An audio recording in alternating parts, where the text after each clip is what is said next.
here loves rugby league? Bart Simpson? Bart Simpson? Bart Simpson? Bart Simpson, will you stop raising your hand? Now, if you're watching this video, I'm going to presume that you love it just as much as I do. But what is it about rugby league that you love? Is it a team's colours? Is it a certain player made you fall in love with it? Is it that you got indoctrinated into the sport or a team from mum, dad, or grandpa? Is it that you ate a meat pie at a game and you said, you know what, because I enjoyed this pie so much, I'm going to support whatever team is playing here today? It could be any of these things. But what we are all aligned on is we enjoy the soap opera that comes with rugby league. Let's be really honest with ourselves. And it's NRL journalism that brings these stories to life. So today I'm going to show you an interview with NRL journalist Issa. Now, Isaac is an up-and-coming NRL journalist, and last week he broke a huge story for the Dragons. Now, Issa is going to explain that in this video. But what I can ask you to do is make sure you support and follow Issa. He's on Instagram, he's on TikTok, he's on all those socials, and I've put them in the description below. So in this next 20-minute video, we're going to talk about what it means to be an NRL journalist, what sort of energy and time it takes to breaking a story, and I'm also going to get Isaac's insights into the upcoming NRL season. We all have an opinion on who might win, who might lose, who might regress, who's going to win the Dally M, and can the Broncos go back-to-back? This is Larry Talks, and welcome. We are on our way to 2,000 subscribers, so if you are new, make sure you do hit that subscribe button. It helps us a lot. And like the video, because it means that this video can reach many more people. You'll either be agreeing with us, or you might want to punch me in the face. But in any case, I hope you enjoy the video. Now, that's enough from me. Let's get into it. All right, everyone, I'm with Isaac Issa. Now, if you haven't known or seen Isaac before, you need to go follow him on Instagram. Don't worry about the Daily Telegraph. Don't worry about Phil Rothfield. Don't worry about Brent Reid, who can't read. You need to follow Isaac Issa. So Isaac's an NRL journalist, and his content is brilliant. Now, why is he brilliant? Now, Isaac, I'm sure you're going to cover what you do in just a moment, but let me give you a plug and tell you why I reached out to you. The fact is, Isaac knows how to put pictures and a story together, and he makes it extremely palatable. There's no nonsense, long essays going on. He gets straight to the point. He's not trying to write a narrative that discriminates or pulls at players. He wants to give you the facts, and he gives it in a way that is palatable, respectful, and factual. So he's like, there's my little rap for you, but I'll let you introduce yourself. Thanks for joining us on Larry Talks. Oh, man, you know what? I don't know if I can follow up after that intro. I really appreciate it, man. I appreciate you having me on. Yeah, just building off that. Yeah, I'm an NRL journalist. I write for Zero Tackle at the moment, and yeah, cover everything rugby league related. But just like you, just like everyone else, I am a footy fan first and foremost. Really blessed to kind of be doing what I'm doing at the moment, and just trying to push the rugby league journalism landscape into a positive direction, and kind of be a part of that next generation of rugby league media. So it's very exciting for myself to kind of get opportunities like this to chat about, what rugby league journalism is, and obviously just about rugby league in general. So super stoked to be chatting with you, and I really appreciate it. Thanks, Zach. I mean, look, all the credit to you. Like I said, and you make a really good point here. I think the landscape of journalism absolutely is changing. So talk to me about, and let the listeners know, what is an NRL journalist? So what it is today, and perhaps a second part to that is what changes in your world from the likes of the Daily Telegraph or the Sunday Morning Herald? Yeah, absolutely. So I guess rugby league or journalists in general are a middleman between, what's happening on the field, what's happening behind the scenes, and the fan and the casual listener. So, it's my role, just like a lot of other journalists, to kind of deliver, the latest on what's happening in rugby league.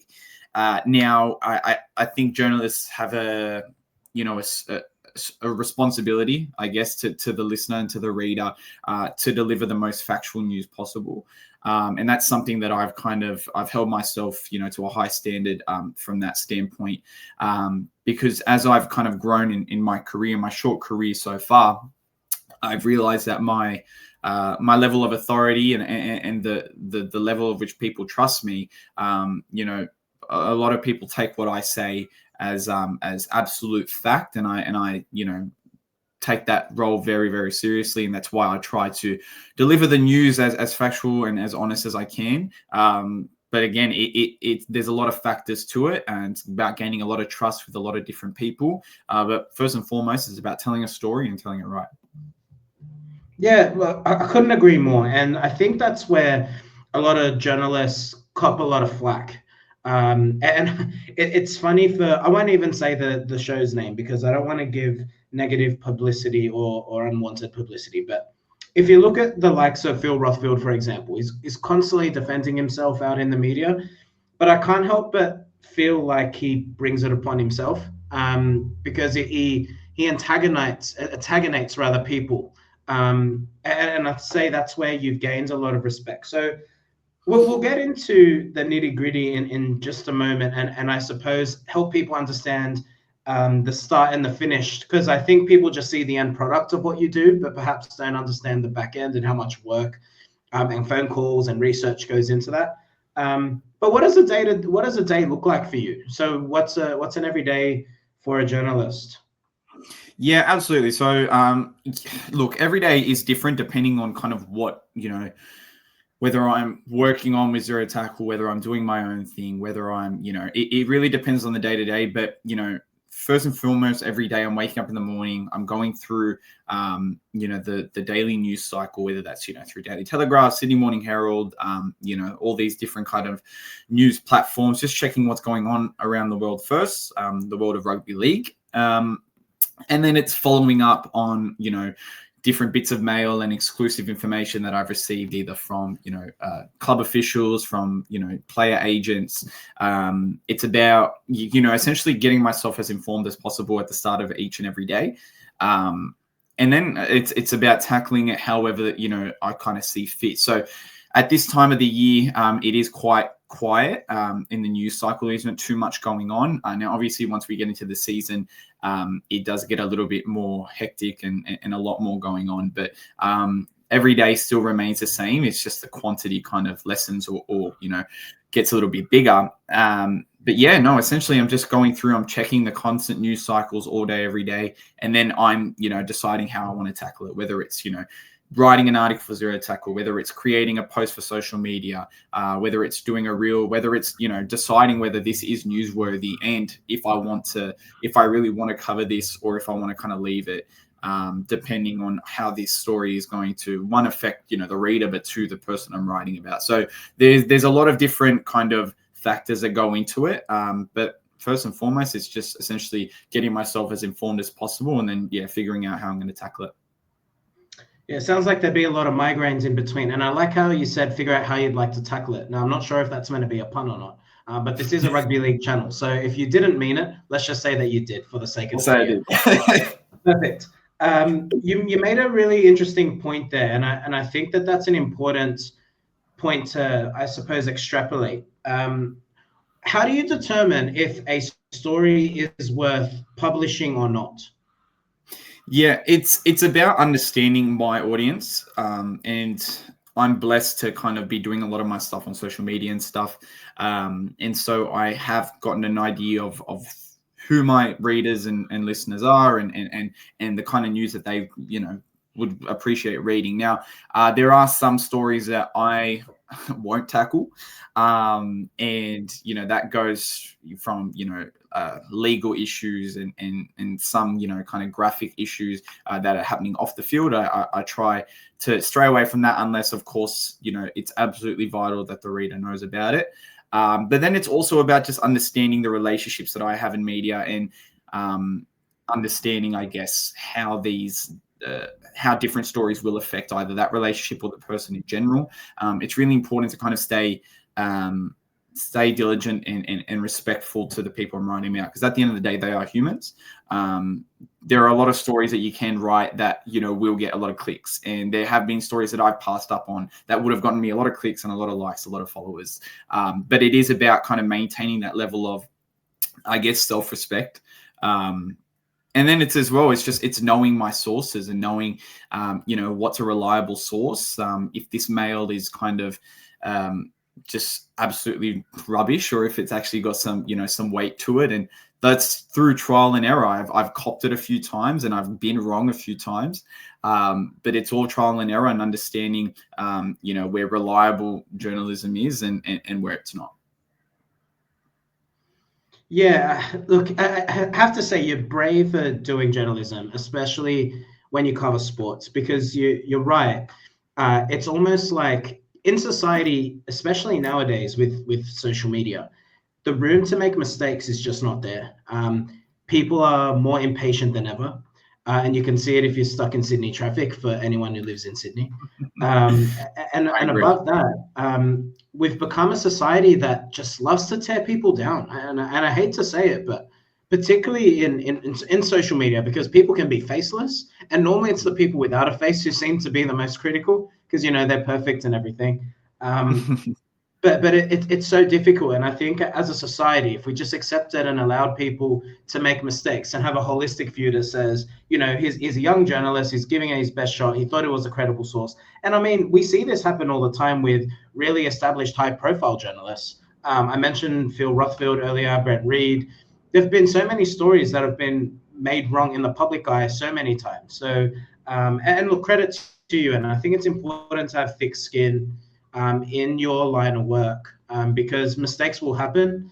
And as long as you build that reputation for, I suppose, being reputable and ensuring that you want to put out a factual story as much as you can, then I think that your general audience will be more accepting, versus, say, a Phil Rothfield, who even when he gets it right, people want to say he's wrong because no one really likes him. So there's the difficult one there. So I think that the benefit that I have is the fact that, again, like I said, I do a lot of my stuff on social media. I connect with the audience a lot more than the majority of journalists would, which means that, I find that a lot of the people who kind of know who I am, they really have built a connection with me and a loyalty to me, which I'm so blessed. Like, I'm so thankful that I am in this position, because, as you said, the general audience trusts me and believes that I am doing my best. And you get a few mean, messages and comments here and there, but the good outweighs the bad so much more. And I'm so blessed, like I said, to be in the position I am.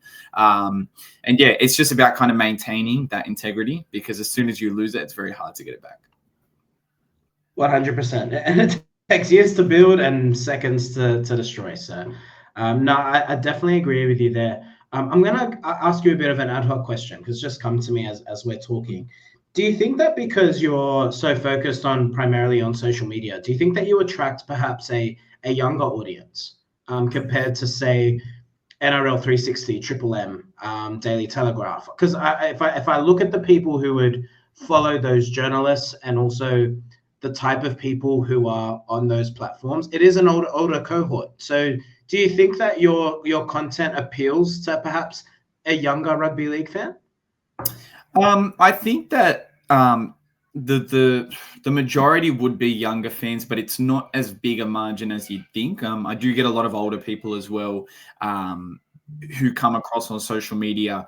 I'd probably say it's a 60-40, to be honest. It's obviously, I think the younger guys are a little bit more vocal. So you kind of notice them a little bit more. But no, I do definitely get a lot of older people as well. And then, when you go over to essentially my journalism work and my writing work over at Zero Tackle, and previously, I've done work at ABC as well. People have kind of known me from there as well, and so that is definitely an older demographic. So I think that the important thing though here is that the intention is to reach a lot of those younger people and teach them, I guess, about what sports media can be and what it's going to be. Because at the end of the day, when you look at a lot of the high profile journalists, they are a little bit older. And my goal is to be sticking around as long as they have, and in doing that, changing the landscape somewhat. So if I can be a part of that, I really, really want to. And I'd love for that younger audience to kind of grow up with me and kind of watch it in real time. So that's been the main intention there. But there's definitely an older demographic kind of watching as well. Yeah, awesome. I mean, that's really cool to hear. Because you're right. I mean, there is a. Can I call myself young? I'm 31, so maybe I'm getting more grays every day.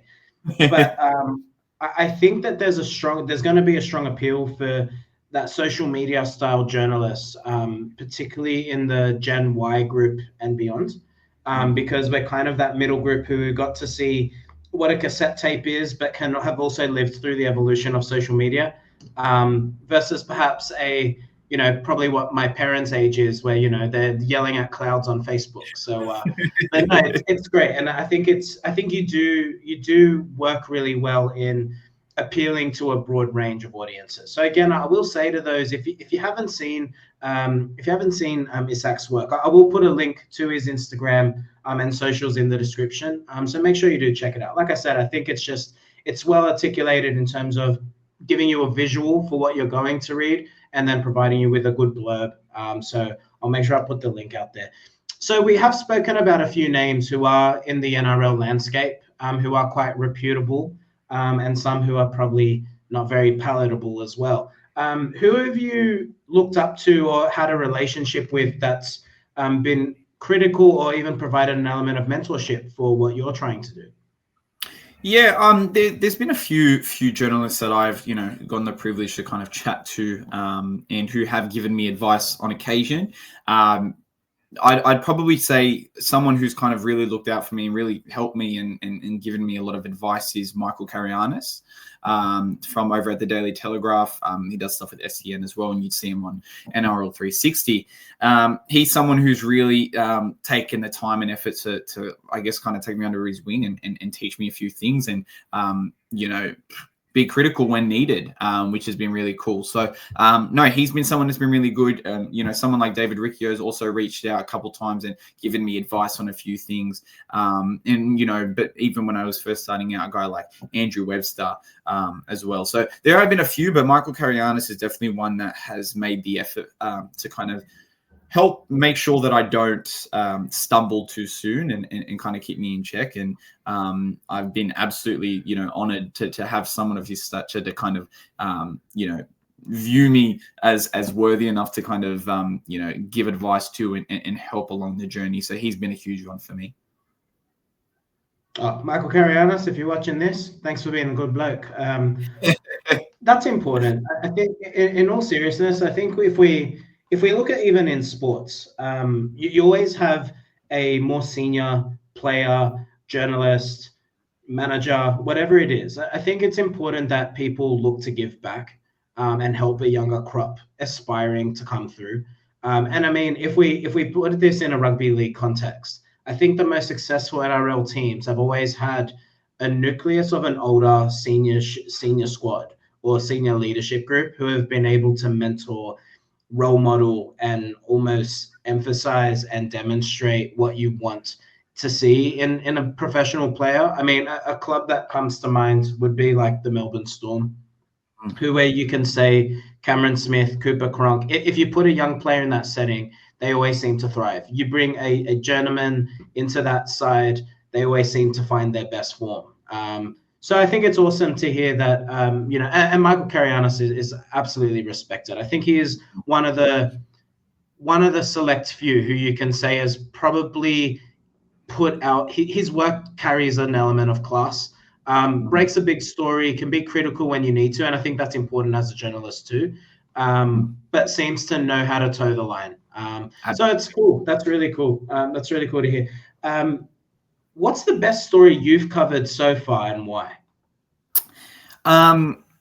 Look, there have probably been stories that have meant a lot to me for different reasons. The biggest story, I guess, that I've had, or the biggest news I've broken, is the Keon Koloamatangi news, to him to go into the Dragons. That was a really cool moment for myself. Breaking that news, I believe, was on Boxing Day. A little around 3 p.m., I think it was. Breaking that news was really, really cool because obviously it was the biggest scoop of my career so far. A moment that everyone was kind of waiting for. And I got the privilege to break that news. So that was really cool. And then I've also had some really, awesome opportunities, interviewing guys like Shane Flanagan. That was a really, awesome moment of my career as well. But the biggest one and the most memorable one so far would have to be that Keon one. Yeah, that was big news. I mean, that just broke last week. I want to get your opinion on it, and we're going to talk about the upcoming NRL season in just a moment. But the Dragons are such a weird side for me. I look at their team, and I know, like, even last year, people predict them to be wooden spooners. They've actually got a nucleus of a really good team. Like, I just feel like you put a good halfback in there, a strong forward like a Keone, and just maybe a little bit more of X factor. And I think that, like, they feel like they're 2 or 3 players away. It doesn't feel like they're not a wooden spoon side. Yeah, look, I was probably a little bit more skeptical on the Dragons prior to chatting with Shane Flanagan, but after chatting to him, I think I got an idea of the direction that he's wanting to go in, and a little bit more trust in where they're wanting to go. The Dragons are slowly becoming a place that people want to go, and this Keon move is going to be a huge one for them. I definitely think that they've got success ahead of them, and we need to remember that the Dragons, I think, were the second most injured team last year behind the Rabbitohs. So, if they can get fit and firing and, get that halfback spot sorted, I definitely think that they can be one of the teams that are on the rise over the next couple of years for sure. They signed the half from Cronulla. The name's escaping me. Daniel Atkinson. Yeah, Atkinson. And I have to say, I think Atkinson's probably contributed to Nico Hines' upturn in form. I think Atkinson is probably the number one playmaker between the two. I think people look at money and straight away say, well, if he's the $1 million player, he's the better player. And I think there's a conversation to be had about the Tigers and what they're looking to do now with Jerome Luai potentially moving to 6. But and look, you're right. I mean, before I digress, because I can be guilty of that.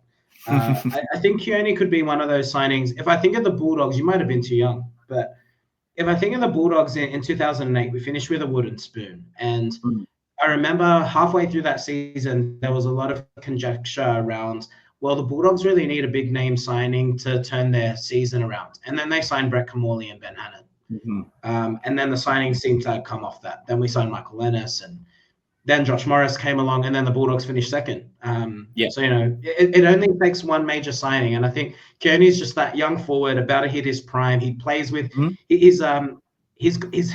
he plays on the fringe in terms of, I think he's almost going to go into crazy, but you kind of need that. And to be honest, who doesn't love a player like that?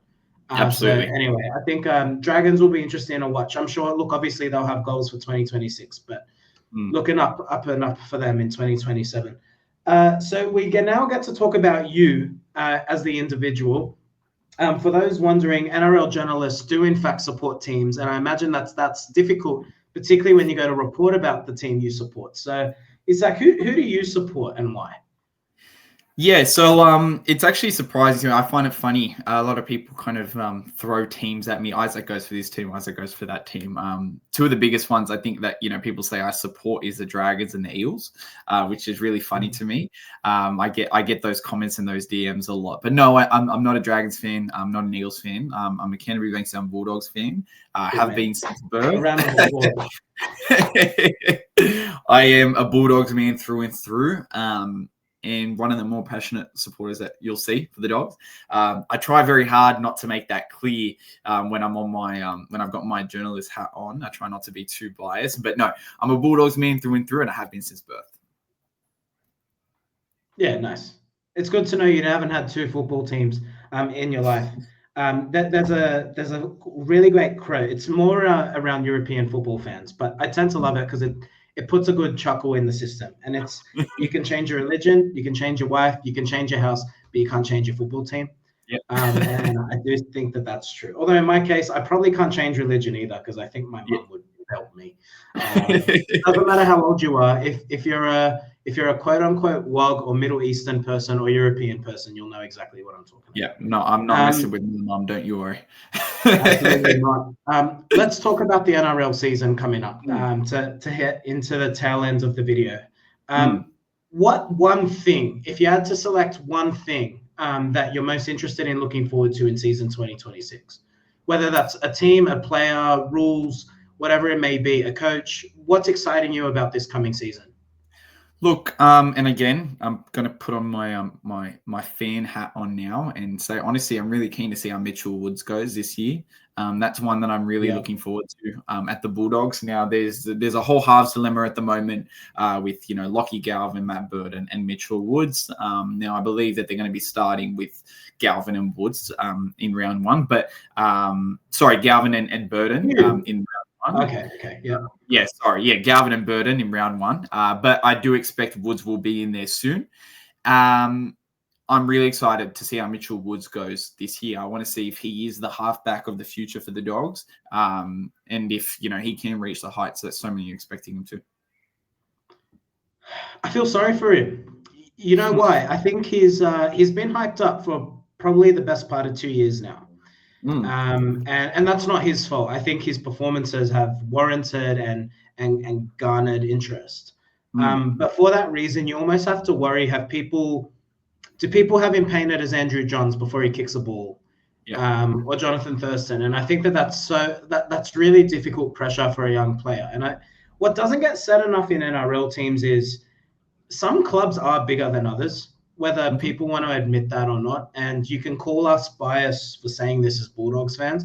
I think the Bulldogs are the most, whether they're the biggest NRL club is probably up for debate with the Broncos, or, you can talk in terms of success when it comes to the Roosters or the Rabbitohs. I would bet anything and argue with anyone that when the Bulldogs are in a headline, it gets clicks. I am confident that if you went to Daily Telegraph, Sunday Morning Herald, Zero Tackle, ESPN, Triple M, whoever writes and covers rugby league, I think if it's about the Bulldogs, I think people are interested, either because they hate the club, they hate the fans, or a combination of the two. And I think that there's going to be a lot of pressure on him. So I hope you're right. I think he will get his chance. And I hope he's given the time and the patience to kind of get a run going. I think we saw a little bit of it with Lachlan Galvin last season, where, again, a 19-year-old player not playing well, but because there was so much media attention on him, comes in with a big pay packet, the expectation to perform. I mean, do you worry about that? I think that the Bulldogs have been really good with managing, I guess, the level of authority that his name is beginning to carry before he's even stepped foot on an NRL field. I think he's got a good support system around him over there in Belmore. And I think that they have been extremely patient with him over the last few years and have not been, urged to rush him at all.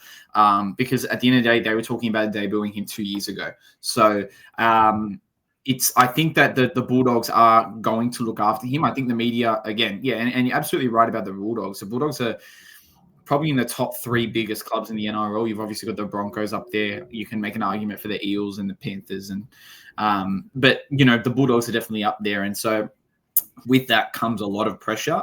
But when you've got, I think, a level-headed coach in Cameron Ciraldo and Gus, who's backing the side all the way, I do think they'll look after him. And similar to what we saw with Lachlan Galvin, I don't know if it was the first or second final last year, but he was the best player in that final. You know what I mean? Yeah. So Galvin did start to come into his own. He's only getting better. And if you get Mitch Woods in there, I think he'll do a job. I don't think he's going to win a premiership in his first year. But I do think that he's going to show some real, I guess, maturity for his age. And if you listen to him speak, he's a very well-spoken young man. And he looks like he's really got his head screwed on. So I'm keen to see what he can do. And I think that he'll be able to handle the pressure. You and me both, fingers crossed. I've got a video coming out later this week, and it does talk about the challenges, I think, with the Bulldogs halves. Look forward to that. I think there's definitely a headache around what do you do with Burton, Galvin, and Woods, and I think that's definitely something worth talking about. Who do you think the biggest improvers will be in the NRL this season, whether that's a team, a player, or both? I think the Parramatta Eels will be the biggest improvers in 2026. I think that if you get Mitchell Moses fit and healthy and Jonah Pezzett bringing a little bit more class to this attack, I think that we're going to see a really good season from the Parramatta Eels. I'm really high on them this year. I think that they can get close to the top 4. That's how big I am on the Eels this year. I think they can do a real good job this year, and I definitely have them as my biggest improvers. I agree with you. Mitchell Moses does not get enough raps for how good he is. No, he's not at all. It was maybe a little bit controversial, but I did a video. Last week, and it was about AI predicts the NRL season. Mm-hmm. And there was a topic in there around state of origin. And ChatGPT predicted that Queensland would win the series. And I have to say, sadly for Nathan Cleary, he's kind of got a little bit of Mitch Pearce syndrome when it comes to origin level. I don't know what it is. I think just psychologically, I think it's actually started to get to him.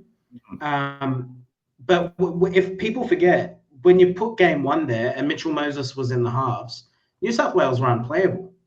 And I think he holds the key. If he's fit and healthy, I think New South Wales can win the series. And I think Parramatta can be healthy, because once he got injured, Parramatta season's derailed.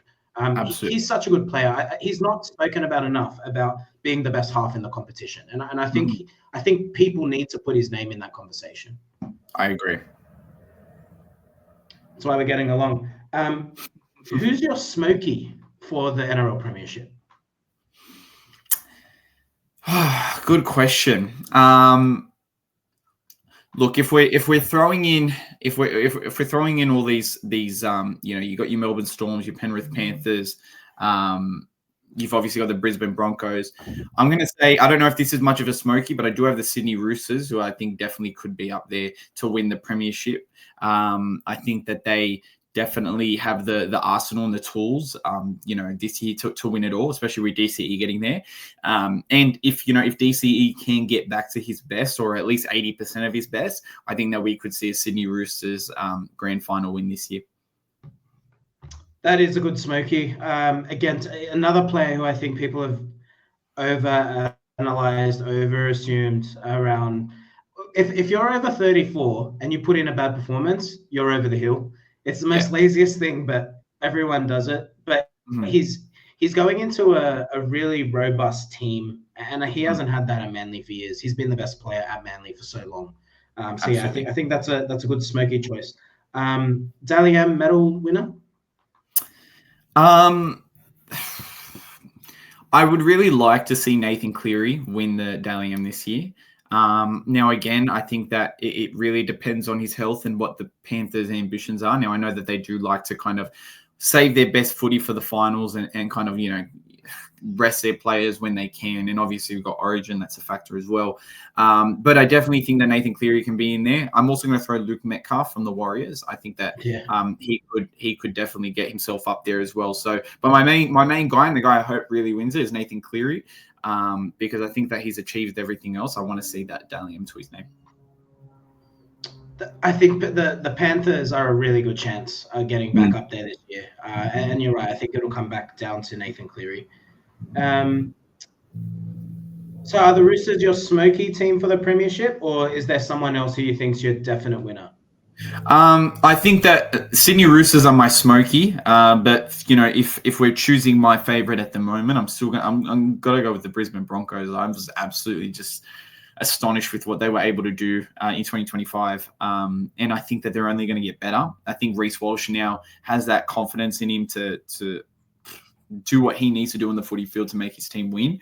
And I think now that Payne Haas I think he's still kind of tossing up whether he does want to go to R360 in a few years.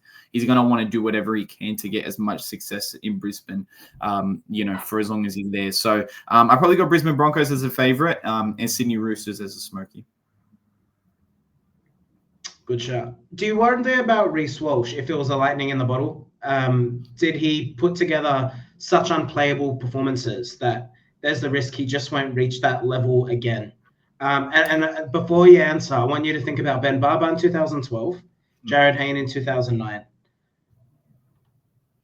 I think Reece Walsh is a terrific player. And I think it was his first year in Brisbane, his first or second year, when he claimed that Maroon's fullback jersey. He was playing like the best fullback in the world at that time as well. Now, I know he's had his dips in performances, but I think that because his name carries so much weight and he has become such a megastar of our game, we are a little bit more critical of him than maybe, he deserves. I think that he can carry, at least 80% of, what he was doing in that grand final or that final series in general. I think he can carry it into this year. Do I think he's going to be the greatest player on earth every single game? No, I don't. But I do think that he can sustain a level of, play and quality of play that I think should be expected of someone of his stature. I don't think we're going to see as much of an inconsistent year from him this year. And I think now he understands that he can be that guy, and that he needs to be that guy if they're going to win. So I do have faith in him. It might be naive of me to think, but I am a big fan of his game, and I do think he can, maintain that consistency throughout the year. Crazy to think he's only 23 years of age. If he plays the way he played in that final series for the remainder or for a portion of his NRL career, I think there's a very strong conversation to be said around, is he the best fullback we've ever seen? Absolutely. So be really exciting to watch. There you have it. There's our conversation with Issa. So again, if you are new and if you're not familiar with Issa's work, his handles will be in the description. Issa _journalist on Instagram, and we'll put all those links in there. Issa, thanks for joining us, and go the Dogs. Awesome, man. Thank you so much for having me, and fingers crossed we have a good season this year. Fingers crossed.